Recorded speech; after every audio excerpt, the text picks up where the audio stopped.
voyez, on entend là, ça marche? Oui. Alors, bonjour. Alors j'ai commencé la céramique à 12 ans. Et dans la maison de mes parents,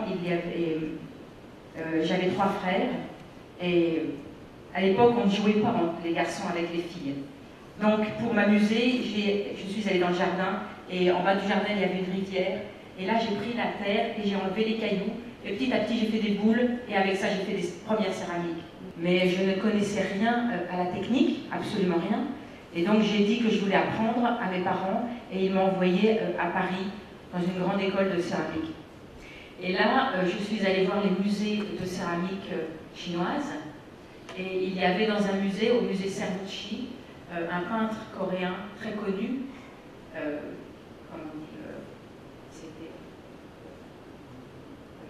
qui s'appelle Hugues No Lee, qui a accepté de me donner des cours de peinture à l'encre de Chine.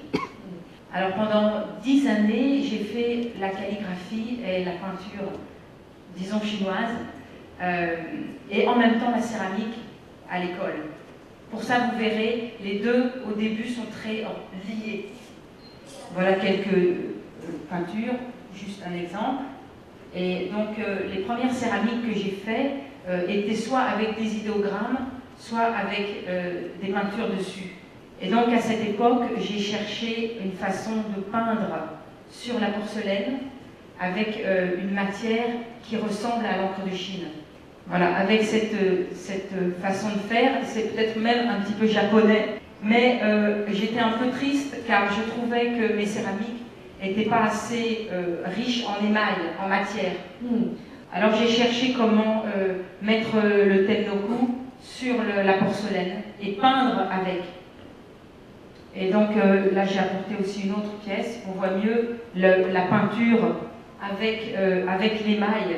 Toutes mes pièces sont faites juste avec du fer pour colorer soit la terre, soit l'émail, différentes quantités. Et là c'est tennoku assez riche en fer, mais après j'ai d'autres pièces plus claires. Et après cette période, j'ai fait des pièces où j'ai essayé encore avec le dessin de peindre avec l'émail et le dessin. Ces pièces qu'on va voir maintenant sont toutes faites avec un émail noir dans certaines cuissons, mais avec certains refroidissements, il peut devenir jaune, vert, rouge, toutes les couleurs, exactement le même. C'est le même système avec 3 émaux différents. Le noir qui devient jaune, un autre qui reste noir et le blanc. Une autre idée, ici l'émail noir est devenu vert. Ces pièces sont encore très dessinées et modelées. Après cette période, j'ai pensé peut-être qu'il faut que la terre soit plus présente. Et j'ai cherché la transparence de la porcelaine. Donc ces quelques pièces que je vais vous montrer sont faites avec une porcelaine fabriquée à l'atelier exprès pour et gravée à l'épingle. Ici, on peut voir les lignes de l'épingle, comme la pluie. Là, on voit mieux peut-être l'épaisseur. Là, encore une autre idée.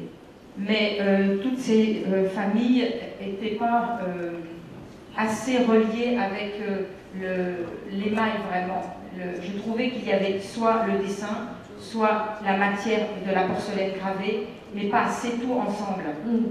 Alors, j'ai continué les gravés, mais plus avec le Tsingpai, avec l'inspiration de la céramique sombre, où souvent, sur le dessous du bol, il y a une gravure qui tourne. À cette époque aussi, j'ai recherché les céramiques Koryo, qui sont la même période en Corée que les Song. Et donc, j'ai fait des pièces où le dessin est revenu un petit peu, mais avec la technique incrustation des Koryo. Pour faire à partir de cette période, j'ai beaucoup travaillé sur la terre et la coloration de la terre. Au début, j'avais une porcelaine, après plutôt un grès, mais pour ces familles, il a fallu beaucoup travailler la qualité de la terre en dessous. Donc j'ai commencé plus à travailler l'association entre la terre, l'émail et la cuisson, les trois ensemble. Aussi que nous avons commencé à mettre de l'eau dans le four, comme notre ami japonais. voilà, oui. Une autre pièce avec la même idée, mais peinte avec la porcelaine dessus, plutôt que incrustée. Et maintenant, je vais vous montrer quelques pièces gravées avec un outil que j'ai inventé pour faire un clin d'œil à la céramique sombre. Voilà une autre idée. 这都是他的作品。C'est les deux fameux canards qui représentent l'amour de l'homme et de la femme, je crois.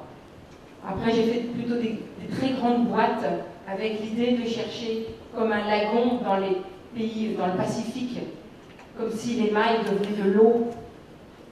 Encore une autre idée. Et puis, à partir de cette période, nous avons déménagé dans cette maison que vous avez vue, il y a 8 années. Et là, il y avait vraiment un très grand ciel. Donc j'ai changé mon envie de céramique grâce à ce ciel. Alors j'ai pris la terre qu'il y avait sous la maison, de la carrière de terre rouge, et j'ai beaucoup broyé. Et avec ça, j'ai obtenu une argile magnifique pour faire cette famille. Et cette terre, quand on la cuit, elle devient comme une aubergine, la couleur d'une aubergine.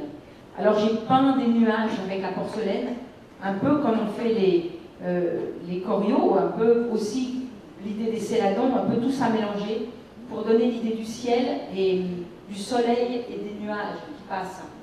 Donc pour illustrer, on peut voir sur cette pièce, sur le côté bleu, c'est comme si un nuage était passé, et l'autre côté, il y a le soleil qui vient.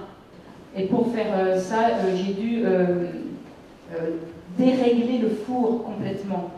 Nous travaillons dans un four à gaz et un four à bois.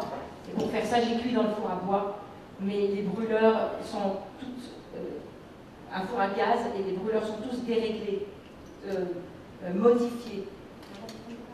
Non, la fumée qui vient. Ce côté, il y a la fumée.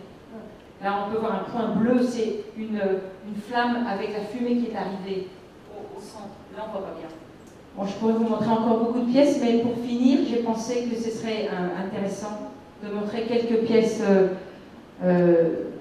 tennoku, si on peut dire, en tout cas riches en fer, mais ce ne sont pas vraiment des tennoku parce que la terre est claire. Et cette idée, c'est l'idée du pétrole sur la route qui fait les dessins. Voilà, merci pour cet aperçu. Je repasse la parole à Jean.